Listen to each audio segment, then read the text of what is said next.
when you punch, you have to understand how your mass and your weight go into your strikes.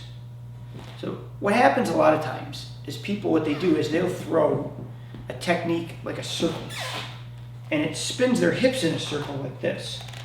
And then they try to come back straight, but their hips aren't lined up properly.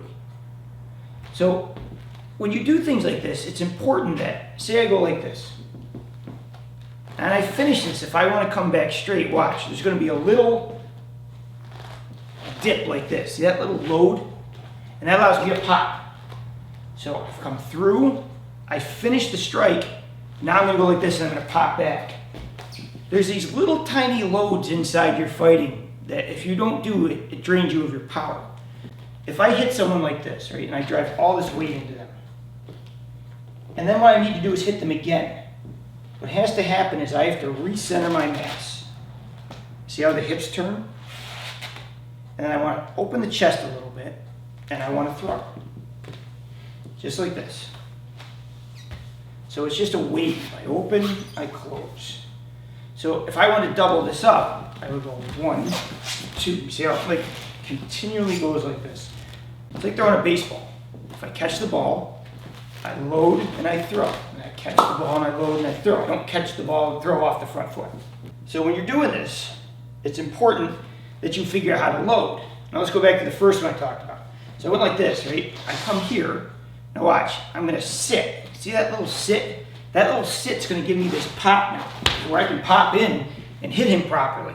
The majority of people I know punch with their hips from muscle. What they do is they take their legs and their hips and they throw muscle. And that's okay when you're young and strong.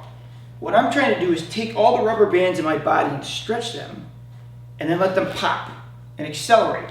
Kind of like a bow and arrow, just let it go. So when you're doing these, especially at first, it's important that you feel when you come to certain positions. See, I don't have enough here, I can feel it. This is okay, but there's nothing there. But if I just sit this little bit, that's gonna pop. Now, I've come back to the other leg, same thing. If I sit a little bit, when I throw this, this is gonna have a lot of juice on it. Now, you'll notice the feet are loaded too. So, as I go from here, I go to here, the feet have changed. Now watch, as I load back on this hip, see how my feet change again. The feet are always changing with the pop. That's the only way you can get the pop. If you sit there and grip the ground and hold like this, there's no way to get that acceleration through your legs and your hips and your hands. Practice all sorts of angles. When you throw something, instead of throwing right away, right back, try and just feel how you can get a little more stretch in those hips. And feel how the ligaments and tendons just kind of stretch a little bit to help you accelerate more. You can do this on a lot of angles, right? I could pop this way, I could learn to come across like this. Now I'm going to sit. And now, as I come through, I can pop through again.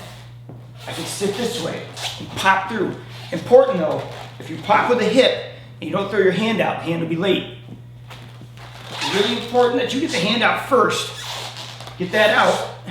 And then as you pop, your hand and your center hit at the same time. Thank you for watching. Please like and subscribe. Leave comments. Feel free to share. It helps the channel grow.